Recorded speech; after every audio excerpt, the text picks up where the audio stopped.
Nous avons tous, dans nos familles, un héritage à partager. Pour ma part, une partie de mon héritage est liée à l'héritage de notre village. Mes grands-parents paternels ont connu la guerre, ici, en zone libre. Mes grands-parents maternels, eux, l'ont connue en zone occupée.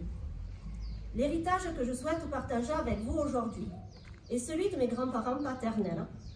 Petite, quand j'entendais le récit de cette tragédie de mes grands-parents étaient pour moi des héros.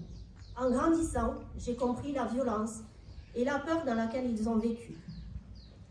À travers le témoignage d'un survivant que je vais lire, nous allons rendre hommage aux hommes fusillés devant le café, mais également aux personnes lâchement assassinées à leur domicile. Toutes ces personnes habitaient Villaudric. Certains d'entre eux y tenaient un commerce. Ils avaient entre 10 et 72 ans. Aucun d'eux n'aurait pu imaginer l'horreur qui allait frapper notre petit village du Nord toulousain. Nous aurons également une très grande pensée pour tous les survivants de ce drame qui ont vécu l'enfer et qui, malgré cela, ont continué à vivre ici, avec cette vision apocalyptique de leur village, à jamais gravée dans leur esprit. Je vous propose de remonter le temps et de nous arrêter au dimanche 20 août 1944, il y a donc 80 ans. Témoignage de M. André Debeau. Il faisait beau, il faisait chaud. Après la messe, les jeunes joueurs de football se sont réunis au café avec leurs dirigeants.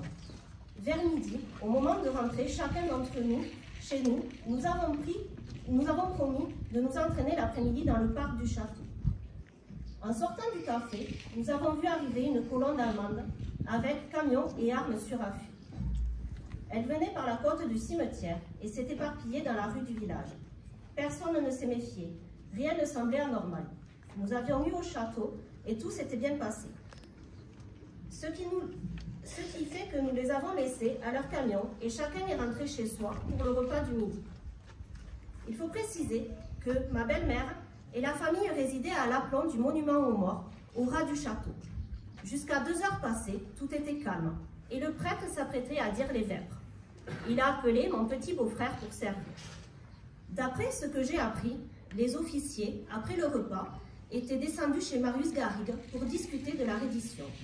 Ils étaient las de courir les routes, pourchassés par les maquis de Montauban et de Montclar de Quercy.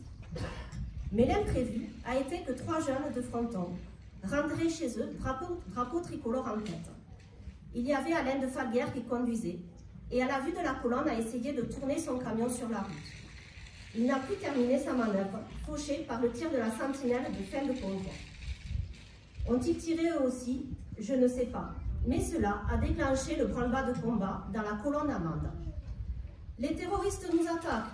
Les officiers ont immédiatement prévenu et ils ont rompu les négociations et sont remontés à toute vitesse. Monsieur le curé, bien tranquille, a renvoyé l'enfant de chœur. Il a été obligé de monter manu militari jusqu'au clocher, puis gardé en otage. Et tout a commencé. Cela tirait de partout.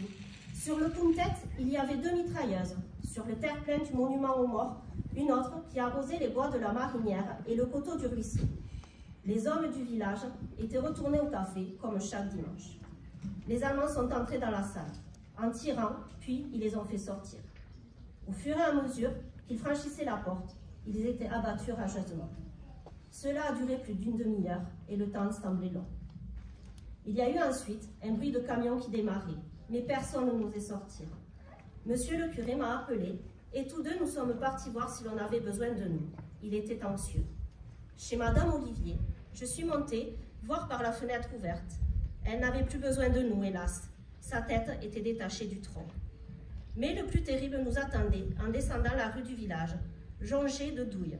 Les cris et les lamentations nous ont accueillis. Devant le café, on a vu l'horreur. Sur plus d'1 mètre, ce n'était qu'un amoncellement de corps criblés de balles. Les gens sortaient de chez eux, et je crois que cela a été le plus pénible. J'y ai laissé mes amis, mes compagnons de jeu, dont Louis Jaïs, qui jouait au football avec moi.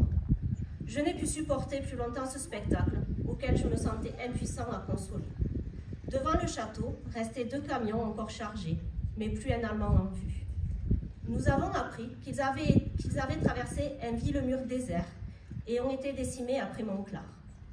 Les jours qui ont suivi ont été employés à enterrer nos morts qui avaient passé seuls leur première nuit dans les maisons.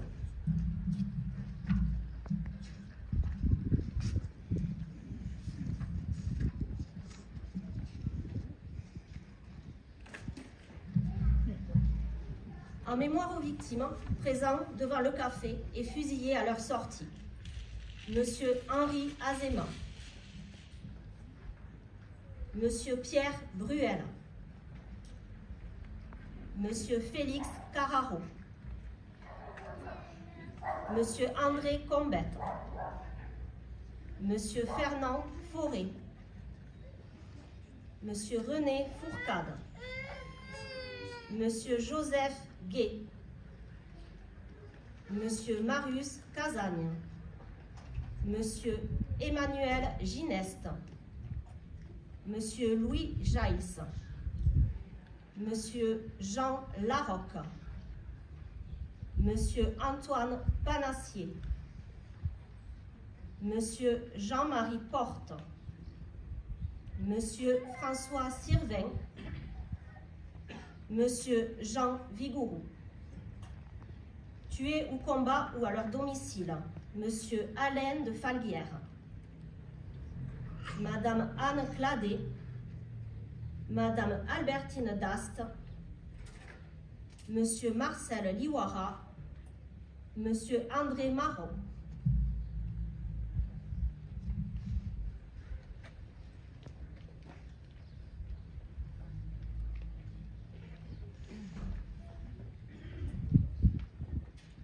La Marseillaise.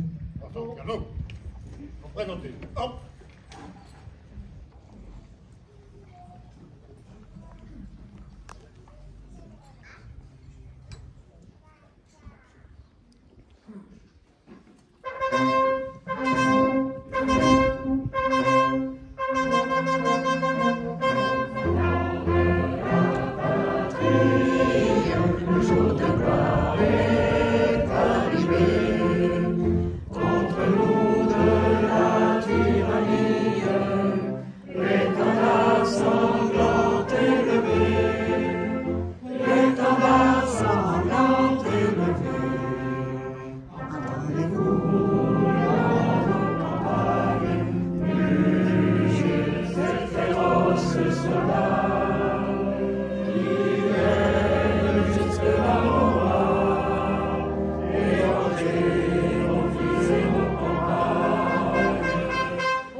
Allocution de Véronique Volto, conseillère départementale, représentant le président du conseil départemental de la Haute-Garonne, Sébastien Vincini.